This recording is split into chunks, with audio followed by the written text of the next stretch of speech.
Señor presidente de la Asamblea Legislativa, Ernesto Castro, señores diputados y diputadas, propietarios y suplentes que nos acompañan,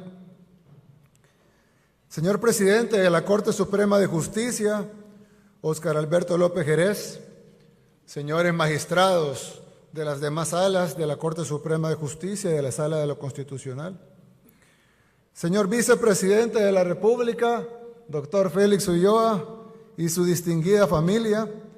A propósito, Félix y Lilian están cumpliendo 50 años de casados este mismo día.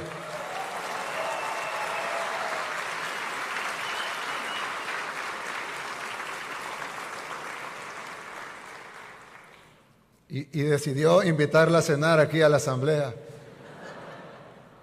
Pero Lilian está acostumbrada a eso, ¿verdad, Lilian? Felicidades, que Dios los bendiga su unión y que sean 50 años más.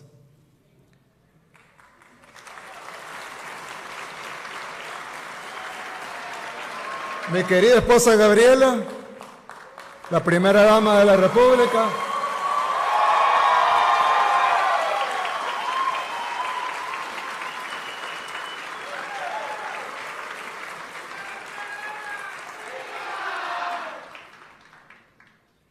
Señores diputados al Parlamento Centroamericano, señor presidente y magistrados de la Corte de Cuentas de la República, señora presidenta del Tribunal Supremo Electoral y magistrados que nos acompañan, señores miembros del Ministerio Público, Procurador General de la República y Procuradora para la Defensa de los Derechos Humanos, excelentísimos señores embajadores y honorables jefes de misiones diplomáticas acreditadas en nuestro país, señor presidente del Consejo Nacional de la Judicatura y concejales presentes, señor alcalde municipal de San Salvador, Mario Durán, señores miembros del Gabinete de Gobierno, honorables representantes de organismos internacionales y agencias de cooperación, invitados especiales, mi querida familia que me acompaña aquí y, sobre todo, querido pueblo salvadoreño.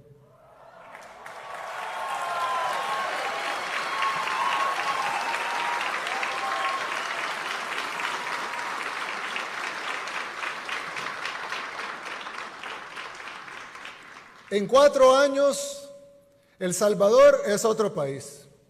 Eso no lo puede negar nadie, ni siquiera la oposición. Hemos tenido que trabajar muy duro para llegar hasta acá. No tengo que repetir la historia porque los salvadoreños la conocen bien. Saben de primera mano cómo es vivir en un país controlado por terroristas, sin libertad, sin esperanza, sin nada. Y lograr lo que aquí hemos logrado no ha sido el trabajo de pocas personas, sino una labor titánica de miles de salvadoreños. Algunos de ellos incluso perdieron su vida para salvarla de otros. Ahora tenemos un nivel de seguridad de que países de Latinoamérica sueñan. No lo digo para jactarnos, sino para que cada uno lo analice y sea consciente de lo que hemos logrado. Perdimos el miedo, detuvimos la caída libre en la que veníamos y comenzamos a volar incluso por encima de nuestras expectativas. El país más pequeño de América es ahora ejemplo para países más grandes que cuentan con más recursos, porque los logros en seguridad son irrefutables.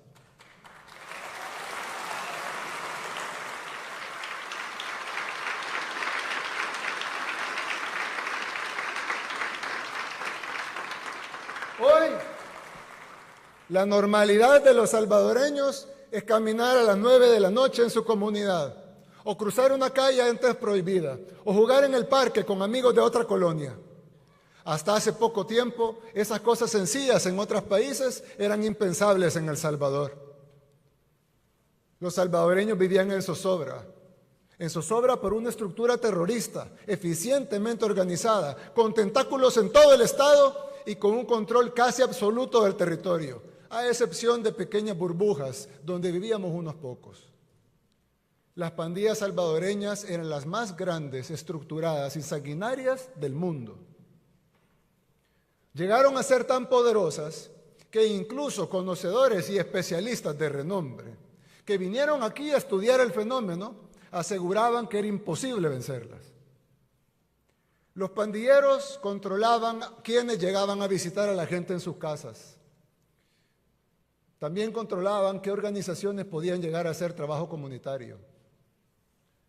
Controlaban las rutas de buses, de taxis, si podían entrar los Ubers o no. También controlaban qué productos iban a ser permitidos.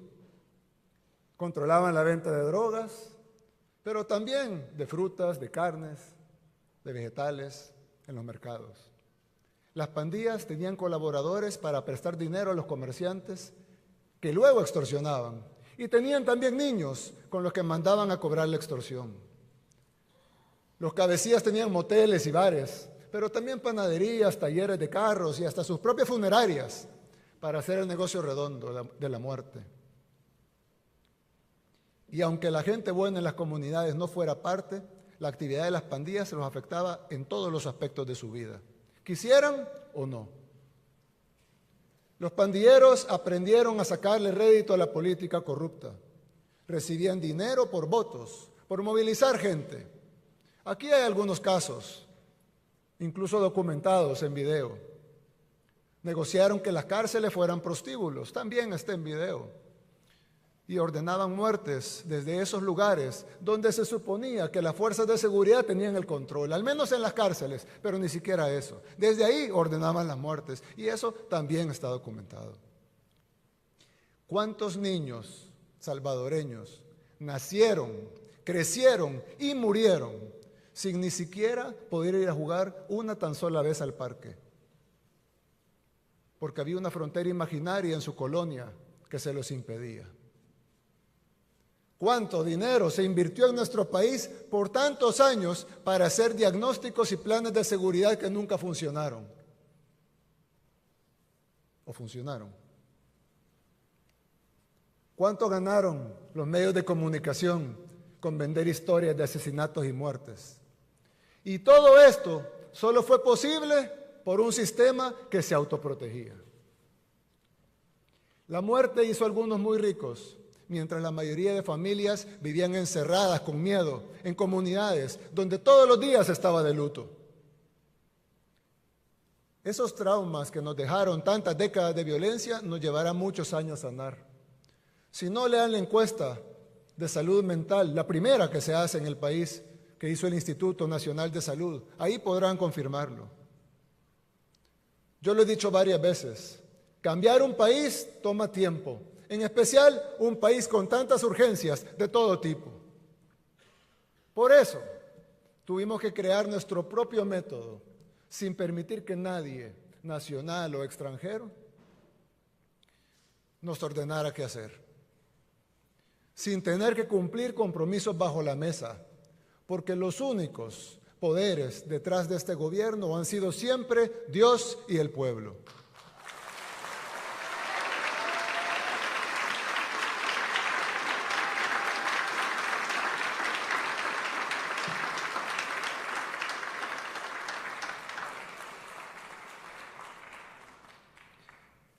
Ningún otro presidente podía siquiera, no quería, pero si hubiera querido, no podía siquiera tomar decisiones porque no venían aprobadas por sus financistas. Mientras que nosotros solo le rendimos cuentas a los salvadoreños. Por eso hemos podido tomar las decisiones que había que tomar. No rendimos cuentas a la comunidad internacional. No nos doblegamos ni ante los países que nos quieren decir cómo debemos resolver nuestros problemas, cuando ellos ni siquiera pueden resolver los de ellos. En El Salvador hicimos lo que ningún país de Latinoamérica pudo hacer, ni siquiera algunas potencias del continente. Cambiamos el viejo sistema político y le arrebatamos a los delincuentes el control del Estado. Pero quizá a 4 años de gobierno, nuestro principal logro no sea la seguridad, sino haber alcanzado realmente la capacidad de reinventarnos. Desde el principio tuvimos el liderazgo, la visión, la valentía, la determinación, pero nos hacían falta las condiciones. la fuimos consiguiendo poco a poco. Al inicio con la presidencia, luego gobernamos a pesar de los obstáculos y finalmente con el triunfo de esta asamblea, que con eso se logró además no solo la gobernabilidad, sino también la depuración del sistema judicial y del Ministerio Público. Sin esas cosas hubiera sido imposible luchar la guerra contra las pandillas. Ahora, el régimen de excepción, también aprobado por esta asamblea, nos ha permitido saborear al fin la paz, por primera vez desde que tenemos memoria. El Salvador es un país pequeño, que no tiene los recursos de las grandes potencias mundiales, pero aún así hemos ido arreglando lo que estaba mal y cada vez somos más conscientes de que otra forma de vivir sí es posible. Para un país como el nuestro, que estaba al borde del colapso por la violencia, reinventarse no solo era una necesidad, sino que era vital. Hoy, 4 años después, podemos decirlo sin que suene exagerado, ya no somos los mismos. Al fin, los salvadoreños ya pueden pensar en otra cosa que no sea evitar que los maten. Ya podemos aspirar a más. El Salvador es otro país. Ahora, de verdad es nuestro. Ahora los comerciantes pueden pensar en cómo vender más, cómo mejorar sus servicios, cómo abrir nuevas sucursales. Ya no están pensando en cómo pagar la extorsión a fin de mes o que los maten por no pagarla. Los jóvenes pueden pensar en un futuro diferente, en lugar de ser únicamente reclutados o asesinados por las pandillas. La gente está pensando a dónde ir o qué más hacer el fin de semana. Ya no tienen miedo de estar afuera todo el día o regresar tarde a su casa. Lo que antes era privilegio de unos pocos, ahora es lo cotidiano para todos.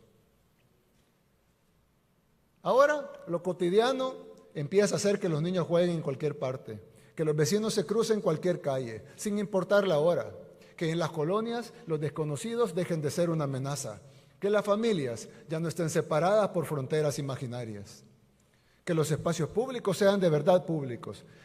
Gracias a mi esposa Gabriela, que las madres embarazadas vayan a sesiones de educación prenatal, cerca de su comunidad, que los niños vengan al mundo con amor y que los padres puedan también vivir ese momento.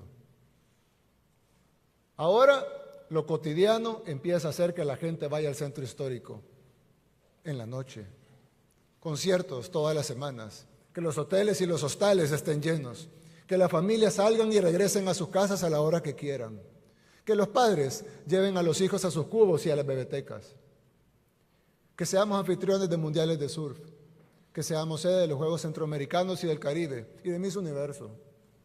El Salvador es otro país. Ya no somos los mismos. Pero la necesidad de reinventarnos siempre la tuvimos.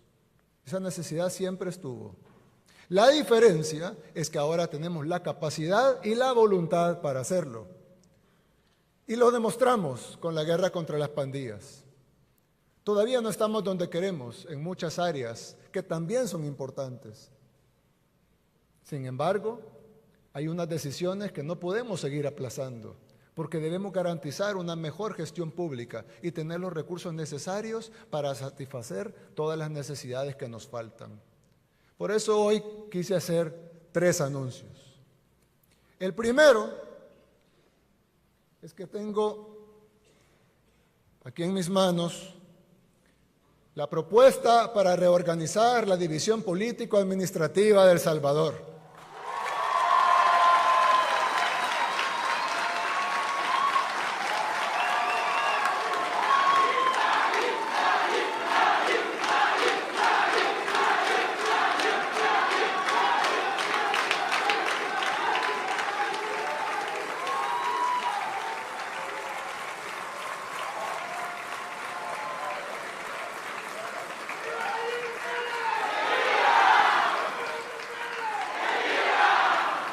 Vamos a reducir el número de alcaldías del país de 262 a 44.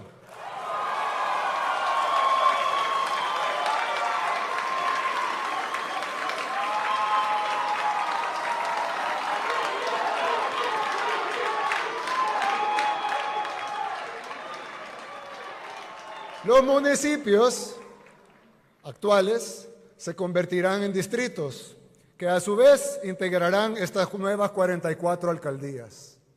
Es decir, ya no tendremos 262 alcaldes, ni 262 consejos municipales, ni todos los demás colaboradores de confianza que tienen, ni síndicos, suplentes, tesoreros, gerentes, asistentes, asistente del asistente, etcétera, etcétera, etcétera.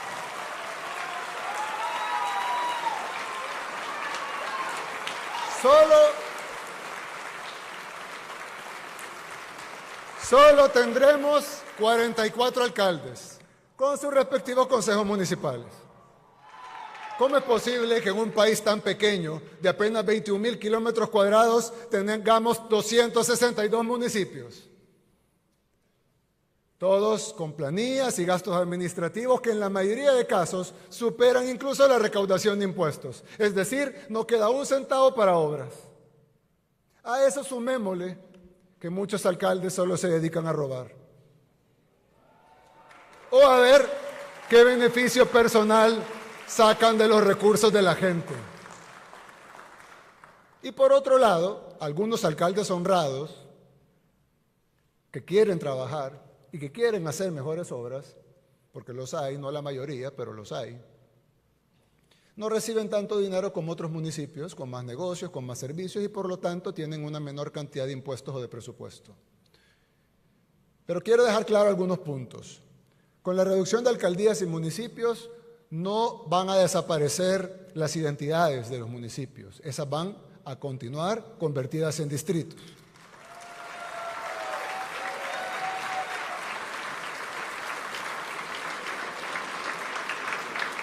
Tampoco desaparecerán las oficinas que todo el mundo conoce, que actualmente hay en cada municipio.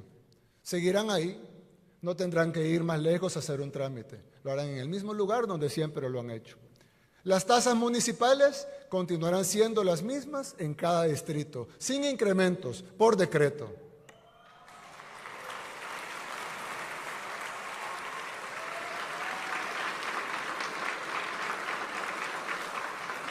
Tampoco este decreto legislativo que estamos proponiendo tampoco despide a los empleados municipales.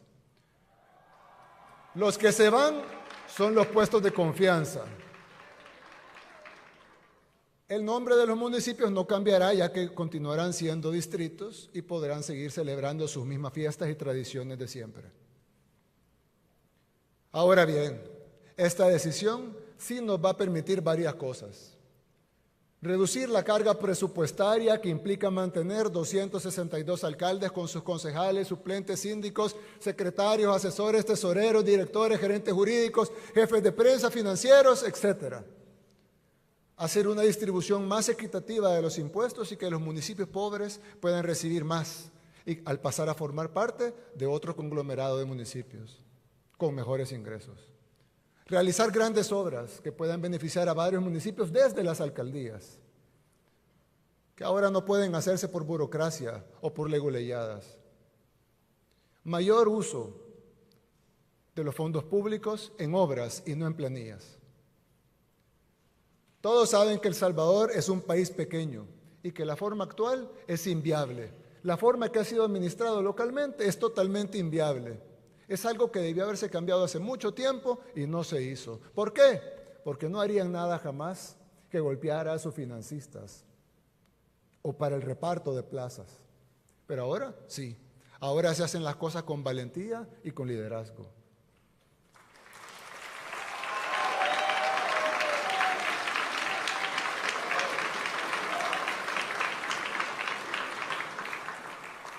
Hay otra ventaja.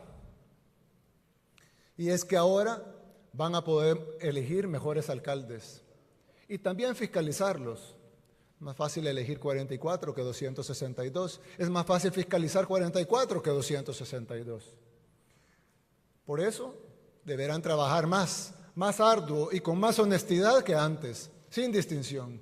Y la gente podrá escoger a los mejores. Todos los municipios tendrán oportunidades equitativas para crecer. El segundo anuncio que les traigo ustedes tendrán que votarlo, por supuesto, esta es una propuesta, espero que pase, para reducir este órgano a 60 diputados.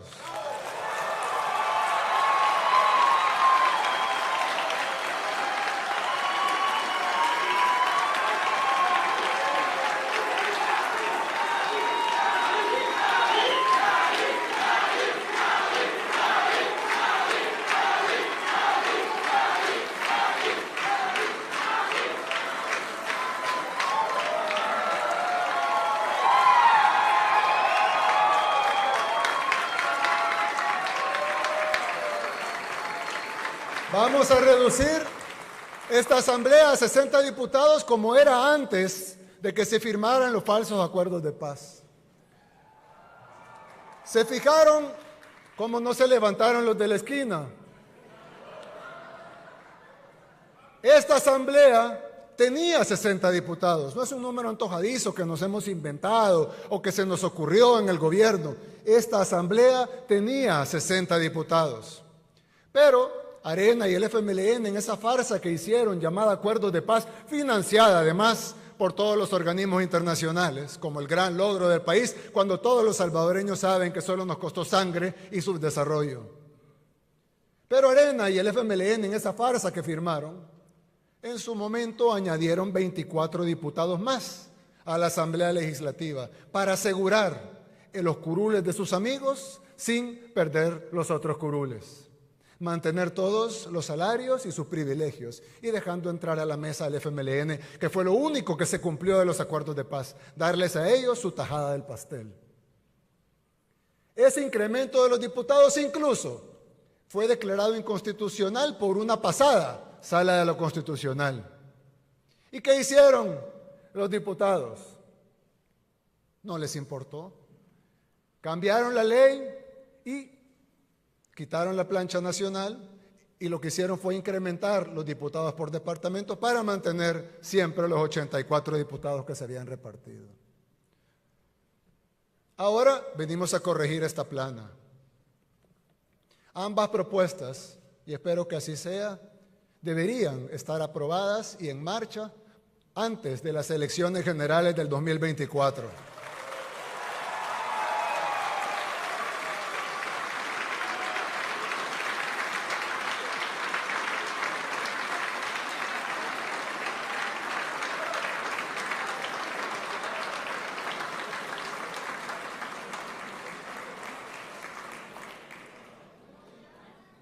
Y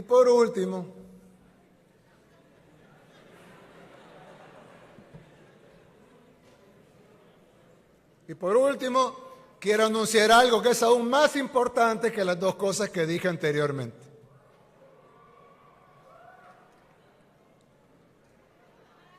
El Salvador tiene varios problemas de origen. ¿A qué le llamamos problemas de origen? Son esos problemas que no solo son estructurales, sino que también son transversales. Y además, no solo afectan un ámbito de la vida, sino que afectan todos los ámbitos de la vida de los ciudadanos. Tienen consecuencias directas e indirectas de diferentes tipos, como muchos problemas importantes. Pero además tienen una condición sine qua non. Son indispensables para que todo lo demás pueda suceder, para que todo lo demás se pueda hacer y podamos garantizar el bienestar de la población. Uno de esos problemas, ya lo hablamos hace un rato, era la inseguridad. Podemos tener hospitales, escuelas, los mejores hoteles, eventos de surf y lo que sea, pero ¿de qué sirve si en cualquier parte nos pueden matar? No sirve de nada. Resolver el problema de la seguridad es resolver un problema de origen. Por eso vinimos, enfrentamos esa realidad, declaramos la guerra contra las pandillas y hemos logrado lo impensable, vivir en un país seguro. Pero tenemos otro problema de origen, endémico, que siempre ha existido y que al igual que las pandillas también tiene tentáculos en todos los niveles del Estado. La corrupción.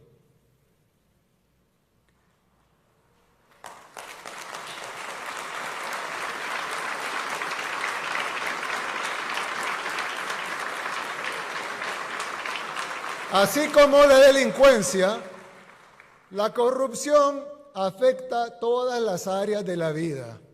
Un país no puede funcionar si hay corrupción. No nos deje invertir en soluciones y proyectos para la gente, y mucho menos en grandes obras que nos permitan crecer más rápido y frenar el letargo del subdesarrollo en el que nos mantuvieron. Pero la corrupción también es un problema, no solo por lo que los funcionarios roban, sino porque se necesita tiempo para hacerlo. En este país, los corruptos pasan pensando todo el tiempo en cómo hacer para sacar más dinero de las arcas del Estado.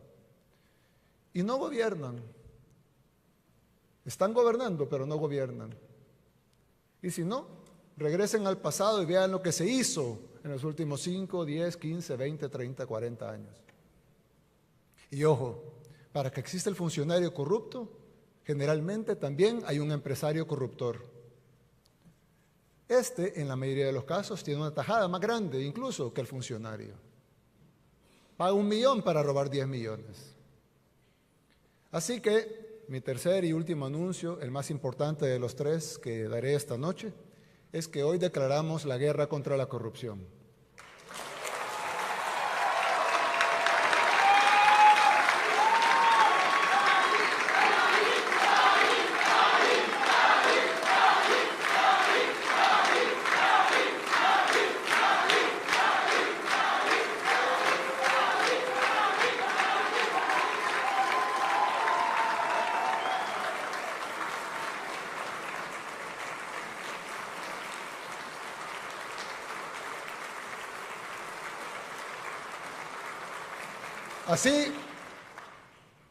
Así como hemos combatido frontalmente a las pandillas, con toda la fuerza del Estado y con todas las herramientas legales que podemos, sin titubear en ningún momento, así también iniciaremos una guerra frontal contra la corrupción. Así como desplegamos fuerzas de seguridad del Estado y acorralamos a los pandilleros hasta llevarlos a la cárcel, así también actuaremos con los delincuentes de cuello blanco, vengan de donde vengan.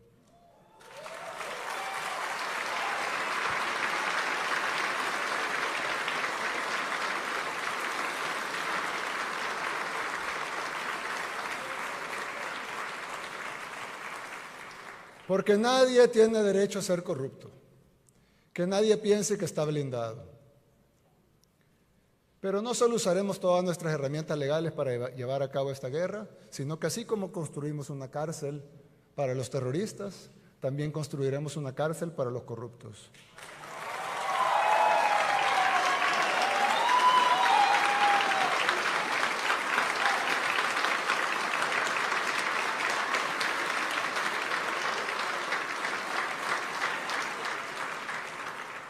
Incautaremos todo lo que tengan y haremos que devuelvan lo robado.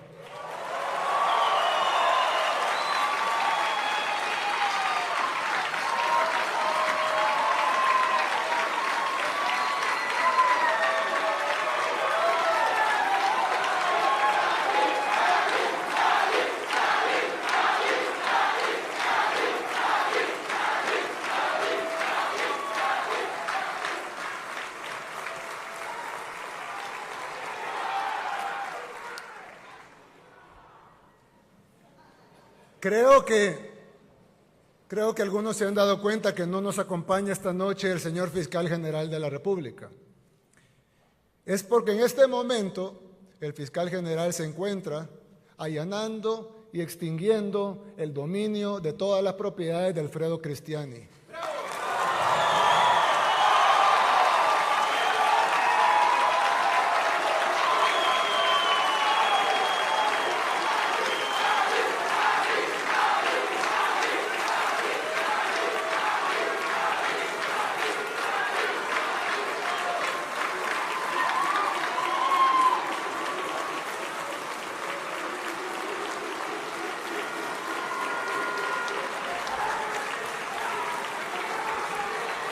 En este momento, la Fiscalía General de la República está ingresando a su mansión en Santa Elena, a su casa en el lago de Coatepeque, a la droguería Santa Lucía e incautando todos esos bienes que pasarán a posesión del pueblo salvadoreño.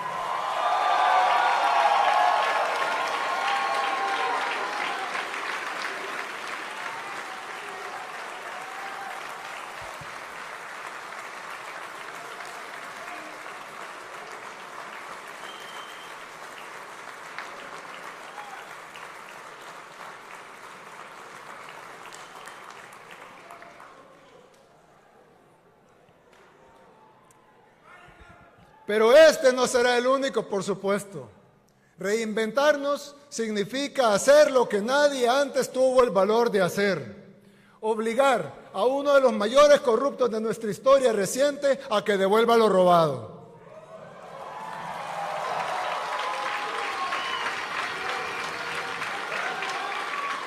Vamos a perseguir la corrupción en todos los niveles, empezando por uno de los políticos que más daño le hizo a nuestro país, que se creía uno de los dueños de la finca y que por eso despreciaba al pueblo salvadoreño.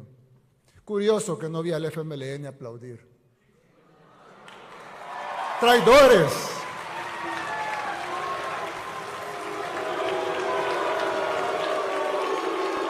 ¡Traidores! El pueblo les pasará su factura. El Salvador no volverá a ser la finca de nadie. Y los que creyeron que lo era, lo van a pagar caro.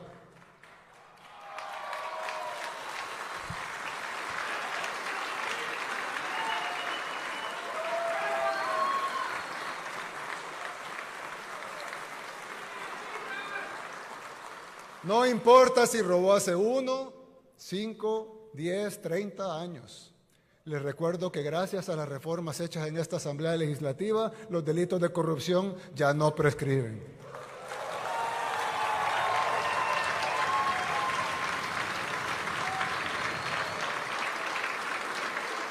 Así que vamos a ir tras cada corrupto en este país. Los vamos a obligar a pagar el daño que le han causado al pueblo salvadoreño, de la misma manera que estamos erradicando a las pandillas. De esa misma manera, no vamos a titubear para erradicar la corrupción. Con Dios y el pueblo de nuestro lado, vamos a lograrlo. El Salvador ya es otro país. Este es solo el inicio. Ya no somos los mismos. Que Dios los bendiga a todos. Muchas gracias.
Cedo la palabra al maestro de ceremonia.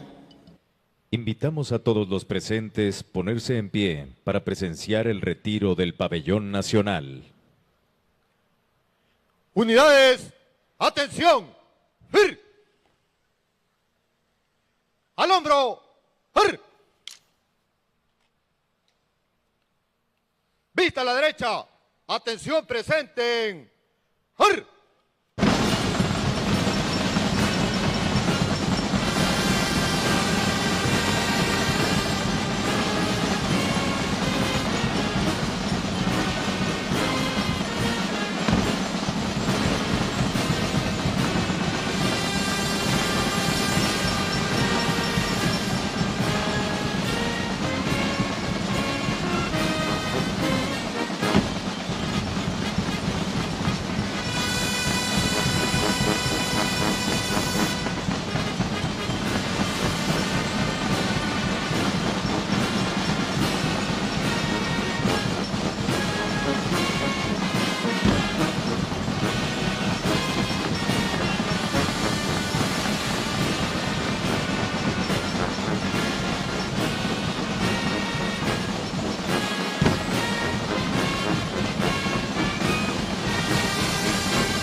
Unidades al hombro. ¡Ar! Descansen. ¡Ar! Unidades descanso. En este momento, con los honores correspondientes, presenciaremos el retiro del señor presidente constitucional de la República de El Salvador, Nayib Armando Bukele Ortiz, y la señora primera dama de la República, Gabriela de Bukele. Unidades, atención. ¡Fir! Al hombro. ¡Ar! Vista a la izquierda. Atención, presenten. ¡Ar!